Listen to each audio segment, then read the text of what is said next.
What's up, guys? It is Jason bringing you a Pokemon Wi-Fi battle. This time is against NessPKFire off of my Skype. I heavily revamped my team earlier and I wanted to try it out. So anyways, I lead off with my Scarf Genesect as always, and I'm going to go for a U-turn as he leads off with his Emboar. And it wasn't in his lead position, so I knew that it was either Scarfed or it was a Nitro Charger. So I know the best thing to go into is to go into Kun to take either the Fire move or Nitro Charge. Worst case scenario, he has Grass Knot, but it didn't matter since I'm going to pull a double switch. So I'm predicting him to switch into his Teshido, and I go into my Arbok.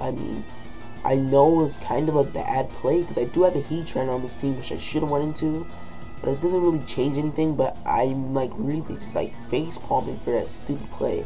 So anyways, I'm going to go into Crimson here, and I'm just going to switch out here because I got the Intimidate. I know he's probably just gonna Leech Seed because this is the Evo Stone. What's it called? Teshido. Yes, that's what it's called. And I know that he can't really do anything, so I'm going to Trant. I'm gonna set up Stealth Rocks on his switch out. I could have Earth Power. Don't get me wrong here, but I was pretty sure it wasn't gonna kill this guy just because he has amazing HP. I mean, I know he doesn't have good defenses, but I wasn't sure, and I wasn't really risking Trant when I had Crimson here to take the obvious superpower. So now I'm predicting him to either switch the hell out into his Teshido, or he's going to stay in his superpower. And I know I can take a -2 superpower with my Heatran, and if he goes for a Fire move, I can absorb the Flash Fire, which would be really good for me, and I could probably predict this switch and go for Fire Blast on my own. So anyways, he does go for Flare Blast, which is going to activate my Flash Fire. So here I'm pretty sure a Fire Blast is a 2-hit KO on this thing, like Earth Power probably will be. And I'm predicting his switch. I'm just going to go for a Fire Blast, which does over half, which is great for me. And he's going to go for superpower, and it does a lot even at -2. I know Embu is powerful, but I was really shocked by how much that did. But it doesn't really matter. As long as I get Teshido out the way, Heatran will be useless after that. So now I'm just going to go for another Fire Blast on this thing, which wasn't even a minor threat to my team. But whatever, I'll get rid of this, which is pretty good. So now I'm going to go into Sports Gay. And honestly, I thought this thing had like base 70 speed. I don't know, Zatu just looks slow to me. But apparently Zatu has 100 base speed, and he's going to hit with the Hidden Power Fighting, I presume. He got a crit. Doubt it mattered. I mean, it could have, but I don't know. So now I'm just going to go with my Kyurem, and obvious switching to Teshido is obvious. So I should have went into my Baruchai, because I know he would have went for Leech Seed if I just got the free knockoff off. That would have been awesome. But no, I just make the safer play. I go for Focus Blast, predicting his switch into Teshido, which is great for me, but it's not a 2-hit KO. I mean, it looked like a 2-hit KO at the time. I wasn't sure, but we'll never know because I do miss my Focus Blast, which is really unfortunate because, you know, Focus Blast has a really high chance of hitting. I consider 70 pretty high. Anyways, whatever, that sucks. I'm just going to go into my Genesect here, and I'm just going to use her now. I mean, yeah, I guess it was obvious, but whatever. I got the attack because I wanted to use it. So I'm just going to go into Gamirs. And, oh yeah, it was a double switch. That's actually what it was.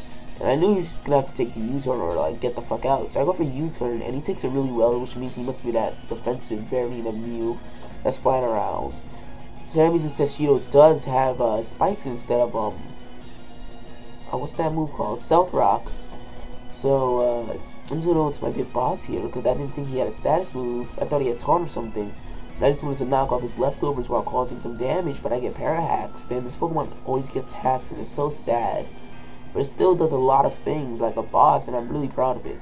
So he goes for a Sucker Punch here, which does like fucking about 10 after leftovers. And I'm just here, I'm button mashing knockoff. I mean, I'm like, knockoff, come on. I really need to get that off. But it's not going to happen. And I'm pretty sure he's going to switch into Teshido anytime because I can't hurt him. And I can just get a knockoff and knock off his Evo Stone so I can kill him with the Focus Blast later. And I know he's going to switch eventually, so that's why I want to get that knockoff off at the right time. So I'm just going to go for a knockoff here, and I actually do get through, which is great for me. And now I knock off his Evolution Stone at the cost of some of my HP, which is perfectly fine with me, spare trade-off. But I know here is just going to go for a Leech Seed or some sort of offensive move, so I'm just going to go straight into my Genesect. Because I can use her now and I can do whatever I want here. You know, the momentum is shifted into my favor. So anyways, he does go for Leech Seed as I did predict. I'm sorry about that. And I think I go for a Thunderbolt here. No, I go for a U-turn. Honestly, I had no idea he had Quagsire on his team. He probably predicted me to just finally go for Flamethrower. And this thing has Unaware, judging by how well it took my U-turn. And I'm just going to go straight into Kyurem. I can't say that right, so I'm just going to say Ice Dragon from here on. So I have my Ice Dragon here. I mean, it has leftovers just to, like, negate the damage from Stealth Rock. I mean, because this thing usually comes in and gets a KO or forces a switch, getting back 6.25% from leftovers, and anything helps when you're dealing with Stealth Rocks. So I'm left at 269 HP, and then I do get my leftovers. After I do kill him with the Draco Meteor, I'm left at 293, and I'm feeling pretty good about the battle right now. It's pretty good. This is my favorite. I think I've got this match. How else could I sum it up for you? So anyways, I'm just going to switch to my big boss here, because he actually can't touch this thing at all. He's probably going to Psychic or Sucker Punch, and I'm just going to go into this because it's a free, easy switch, and I'm just going to roost off all that damage.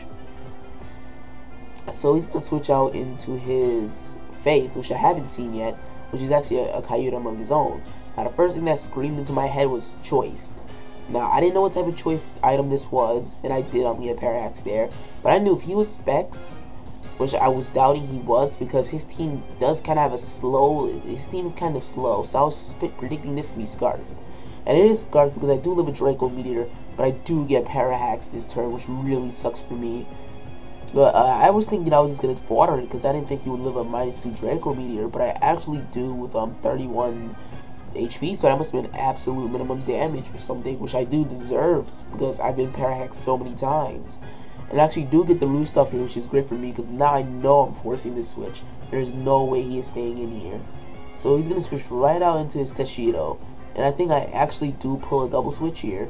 Yes, I pulled the double switch right into my Ice Dragon, because I know I can just kill him off with the Focus Blast here, and that was a really good play on my part, if I do say so. So here's where the annoying hacks happens, and this is why I would always run the Torre over this thing, because he goes for Gyro Ball, and I was thinking I would take this pretty well since it's Teshido, and I live with 7 HP. So if he was in a Torre, he would have killed me off there, and I'm saying, like, that's just food for thought, I guess. So I'm going to go for a Focus Blast here. That is going to kill him off since he doesn't have his Evolution Stone anymore, which is great for me. And Ice Dragon is just fodder now because of that miss that happened earlier, but it isn't really that important anymore. I mean, I know Mew just gonna Sucker Punch or whatever, so I'm just gonna switch into my big boss because I can like keep it as fodder just in case, because he has a Scarf Kyurem, and you know I might want to use something as fodder to scout what move he's gonna use, and I thought that was a pretty logical play at the time. So I'm just gonna put up a Roost here at this point because there's honestly nothing he can do to me. Or do I Toxic? It was either or. I mean, I don't really need this thing anymore. I mean, I would have went Toxic. Oh, no, I went Roost? Whatever. Anyways, here the Ice move is so apparent it isn't even funny. But I'm just going to go into my own Kyurem. Just, you know, be sure. You know, you always want to be sure. And I didn't really need it. This match is in the bag at this point for me. Not to sound like a cocky douchebag or anything. But anyways, I'm just going to fodder it out. And he is going to go for the Ice Beam, which I did predict. So I'm just going to go straight into Suicune. I mean, I know there's no point in trying to set up just because he has, I forgot what it was. But he has something that just, I think, kind of fucks up Kun. So the first thing he would think is to go into this thing to taunt or Thunder Wave me. So I went for Hydro Pump right off the bat just to stop him from getting any crazy ideas. And I knew there was really no point in setting up Calm Minds because Kyurem could probably take me down with the Draco Meteor. But he goes into Sporks Gay, and I wanted to try setting up so maybe I could live a Draco Meteor and get like a mini late game sweep. So that's like he does a lot. I mean, a lot. And he is faster than me, so that means Xatu has higher base speed than I thought. So I get up a Calm Mind, and I'm like, you know, whatever. I'll set up like 2 Calm Minds, kill this thing off, and if I live a Draco, I do, and I'll kill him off.